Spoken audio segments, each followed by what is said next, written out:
Corner, tiré rapidement. En France, on appelle ça à la rémoise, par l'ailier droit bulgare. Le gardien est battu et c'est le premier but. Premier but marqué par l'ailier gauche. L'ailier gauche bulgare, après 14 minutes et 30 secondes de jeu, la Bulgarie ouvre le score à Dresde devant l'Allemagne, devant l'URSS. 1-0. Ce but chauffé. Depuis le début de ce match, les Bulgares avaient été beaucoup plus rapides, plus offensifs. Georgiev, qui avait été très brillant déjà dans des matchs contre la France. Encore une attaque dangereuse des Bulgares. Yankov. Tir de 20 mètres. Très très bon tir, c'était un tir de Panos, l'intérieur gauche.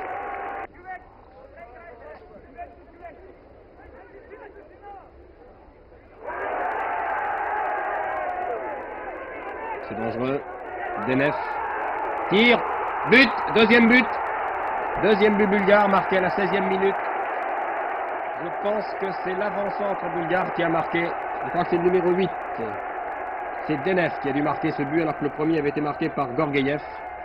Magnifique but. La balle a heurté le montant gauche du but du gardien soviétique avant de rentrer. 2-0. Sans faire de pronostic alors qu'on joue depuis 20 minutes, je pense que les Bulgares ont maintenant un pied en finale.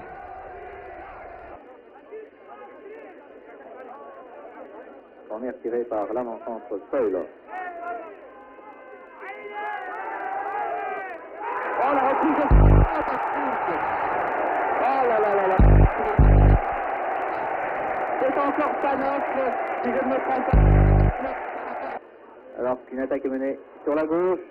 Mauvais centre.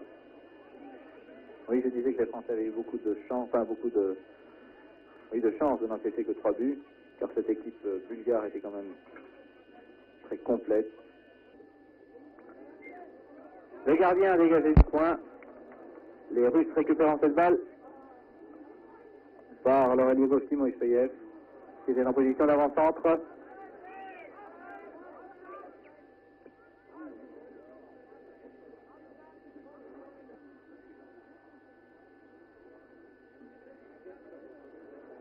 Très bien joué de la part de Timoïseïev qui est centré. Une tête de Grigoriev, l'avant-centre. Le gardien Golanov n'avait pratiquement pas bougé, il a vu que le ballon sortait. Le capitaine Mirzoyan donnait Timoïseïev à Rikoun. Rikoun qui s'est débarrassé d'un adversaire tiré, très bien joué. Excellent gardien. Et il est passé quand même. Oh là là. Et ce n'est pas fini. Charge sur le gardien. C'est l'homme de Pico. C'est l'homme des grands.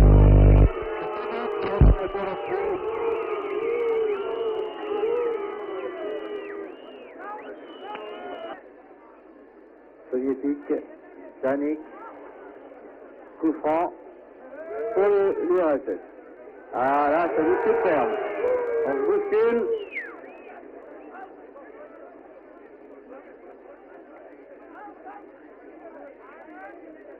L'arbitre, M. Medina, demande aux joueurs de se calmer. Mais l'enjeu est tellement important qu'on perd quelquefois le contrôle.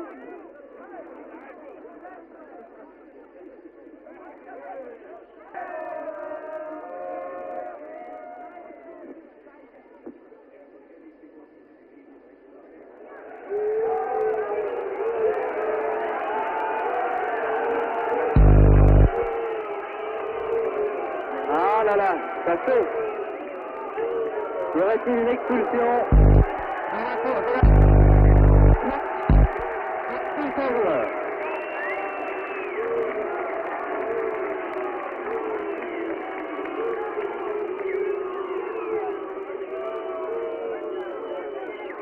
Alors qu'il va peut-être y avoir un changement, les Bulgares vont peut-être en profiter pour changer un de leurs joueurs.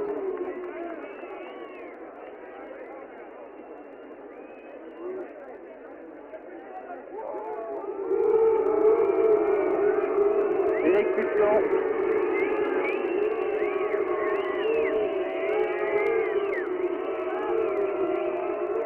Joli. Tir de 25 mètres au-dessus de la barre. Panov s'est élevé de la... Ah, il a failli la prendre de la tête. Tire par le bras du gardien.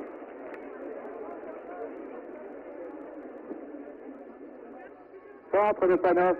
Oh là là. C'est précis. Regardez ceci, peut-être du numéro 7. Tir de Georgiev bien arrêté.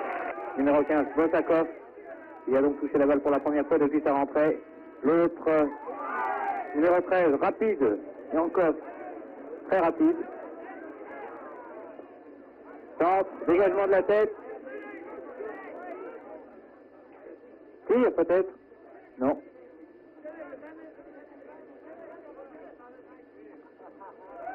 Oh, merde. Il passe, et il passe, et il donne une balle à décider.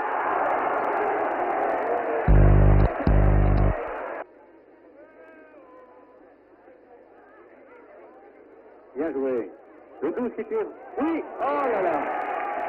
Très belle sortie du gardien Goranov. C'est Kulichenko qui avait bien tiré. L'arbitre, M. Medina, sifflant la fin du match. Et donc, les Bulgares remporté cette demi-finale par 3-0 devant l'Union et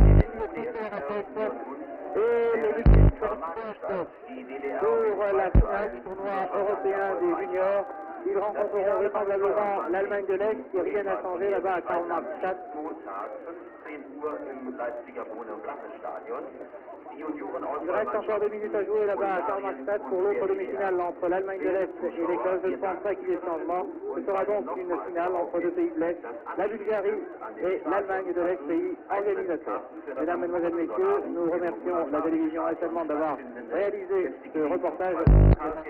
Merci de nous avoir commenté une bonne partie de la première mi-temps à Paris. Ici Brest, une très jolie ville en Allemagne de l'Est. À vous Paris.